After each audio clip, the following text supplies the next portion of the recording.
Hello from Up Ministries. God bless. It's me, Dick Jr. Gonna read you 2 Samuel chapter 15. It's sort of lengthy. I mean, not super lengthy, about 2 full pages, 4 columns. Lots of hard names or difficult names for me, so I'm gonna do my best with it. Try not to laugh too hard. I prayed and asked God to help me to speak with you before I started this video, and I suggest that anytime you place yourself in God's word, that you also pray and ask him for knowledge, wisdom, and understanding specifically. And he'll give them to you because he promises that he will. That being said, I'm going to go ahead and get started. I didn't take any references from this, like pretty much all of 2 Samuel. It's just histories about David's family. King David, David and Goliath, David. So I'm going to go ahead and get started here. Chapter 15, verse 1. Now it came about after that Absalom provided for himself a chariot and horses and 50 men as runners before him. Absalom used to rise early and stand before the way to the gate. And when any man had a suit to come to the king for judgment, Absalom would call to him and say, "From what city are you?" And he would say, "Your servant is from one of the tribes of Israel." Then Absalom would say to him, "See, your claims are good and right, but no man listens to you on the part of the king." Moreover, Absalom would say, "Oh, that one would appoint me judge in the land. Then every man who has any suit or cause could come to me, and I would give him justice." And when a man came near to prostrate himself before him, he would put out his hand and take hold of him and kiss him. In this matter, Absalom dealt with all Israel who came to the king for judgment. So Absalom stole away the hearts of the men of Israel. Now it came about at the end of 40 years that Absalom said to the king, "Please let me go and pay my vow which I have vowed to the Lord in Hebron. For your servant vowed a vow while I was living at Geshur in Aram, saying, If the Lord shall indeed bring me back to Jerusalem, then I will serve the Lord." The king said to him, "Go in peace." So he arose and went to Hebron. But Absalom sent spies throughout all the tribes of Israel, saying, "As soon as you hear the sound of the trumpet, then you shall say, Absalom is king in Hebron." Then 200 men went with Absalom from Jerusalem, who were invited, and went innocently, and they did not know anything. And Absalom sent for Ahithophel, the Gilonite, David's counselor, from his city Gilo, which he was offering while he was offering the sacrifices. And the conspiracy was strong, for the people increased continually with Absalom. Then a messenger came to David, saying, "The hearts of the men of Israel are with Absalom." David said to all his servants who were with him at Jerusalem, "Arise, let us flee, for otherwise none of us will escape from Absalom. Go in haste, or he will overtake us quickly and bring down calamity on us and strike the city with the edge of the sword." Then the king's servants said to the king, "Behold, your servants are ready to do whatever my lord the king chooses." So the king went out, and all his household with him. But the king left 10 concubines to keep the house. The king went out, and all the people with him, and they stopped at the last house. Now all his servants passed on beside him, all the Cherethites, all the Pelethites, all the Gittites, 600 men who had come with him from Gath passed on before the king. Then the king said to Ittai, the Gittite, "Why will you also go with us? Return and remain with the king, for you are a foreigner and also an exile. Return to your own place. You came only yesterday, and I shall today make you wanderer with us, while I go where I will. Return and take back your brothers. Mercy and truth be with you."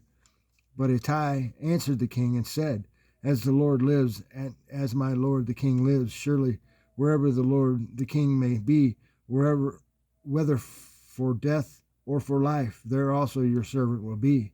Therefore David said to Ittai, "Go and pass over." So Ittai the Gittite passed over with all his men and all the little ones who were with him. While all the country was weeping with a loud voice, all the people passed over. The king also passed over the brook of Kidron, and all the people passed over toward the way of the wilderness. Now behold, Zadok also came, and all the Levites with him, carrying the ark, the covenant of God. And they set down the ark of God, and Abiathar came up until all the people had finished passing from the city. The king said to Zadok, "Return the ark of God to the city. If I find favor in the sight of the Lord, then he will bring me back again to show me both it and his habitation. But if he should say thus, I have no delight in you. Behold, here I am. Let him do to me as seems good to him." And the king said also to Zadok, the priest, "Are you not a seer? Return to the city in peace, and your 2 sons with you, your son Ahimaaz and Jonathan the son of Abiathar. See, I am going to wait at the fords of the wilderness until word comes from you to inform me." Therefore Zadok and Abiathar returned the ark of God to Jerusalem and remained there. And David went up the ascent of the Mount of Olives and wept as he went, and his head was covered, and he walked barefoot. Then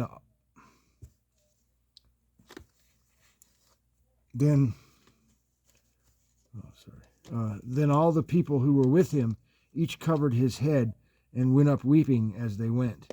Now someone told David, saying, "Ahithophel is among the conspirators with Absalom." And David said, "O Lord, I pray, make the counsel of Ahithophel foolishness." It happened as David was coming to the summit where God was worshipped, that behold, Hushai the Archite met him with his coat torn and dust on his head. David said to him, "If you pass over with me, then you will be buried with me. But if you return to the city and say to Absalom, I will be your servant, O king, as I have been your father's servant in time past, so I will now be your servant, then you can thwart the counsel of Ahithophel for me. Are not Zadok and Abiathar the priests with you there? So it shall be that whatever you hear from the king's house, you shall report to Zadok and Abiathar the priests. Behold, their 2 sons are with them, Ahimaaz, Zadok's son, and Jonathan, Abiathar's son, and by them you shall send me everything that you hear." So Hushai, David's friend, came into the city, and Absalom came into Jerusalem. That's the end of 2 Samuel chapter 15.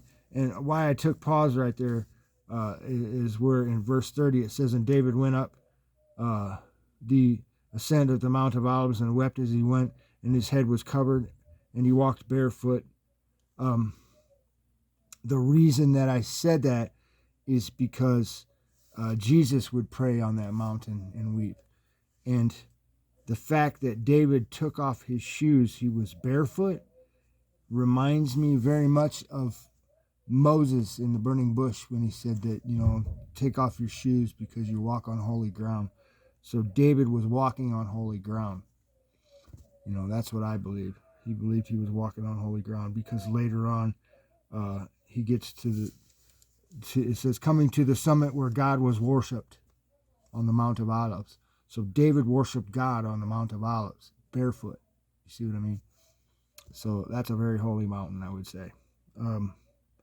Anyway, that's why I took pause there for a minute, where it says that in chapter 30. It kind of had me thinking about other scriptures.